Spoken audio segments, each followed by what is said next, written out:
Eutelsatan. Oi. তেহরানে 3 স্থানে বিস্ফোরণ, ইসরায়েলে জরুরি অবস্থা জারি।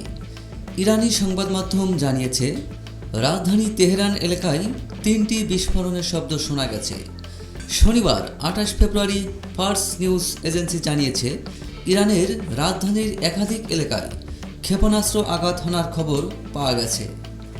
এর আগে ইসরায়েলের প্রতিরক্ষা মন্ত্রী ইসরায়েল কাতজ বলেছেন, ইরানের বিরুদ্ধে আগাম ক্ষেপণাস্ত্র হামলা চালানো হয়েছে। এই প্রেক্ষিতে পাল্টা হামলার আশঙ্কায় ইসরায়েল জুড়ে তাৎক্ষণিক জরুরি অবস্থা ঘোষণা করা হয়েছে। তিনি আরও বলেন, ইরানের বিরুদ্ধে আগাম হামলা চালিয়েছে ইসরায়েল, যাতে আমাদের রাষ্ট্রের ওপর ঝুঁকি দূর করা যায়। এদিকে ইসরায়েলের বিভিন্ন স্থানে সাইরেন বাজতে শুরু করেছে। ইসরায়েলি প্রতিরক্ষা বাহিনী সাধারণ মানুষকে বোমা আশ্রয় কেন্দ্রের কাছে থাকার জন্য সতর্ক করছে।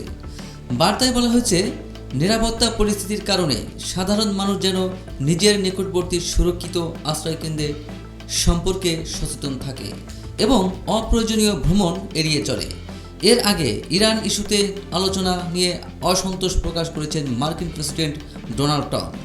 স্থানীয় সময় শুক্রবার 27 ফেব্রুয়ারি হোয়াইট হাউসে তিনি বলেছেন, জেনেভায় তৃতীয় দফা আলোচনা শেষে ইরানের পরমাণু আলোচনায় তাদের আচরণে তিনি সন্তুষ্ট নন।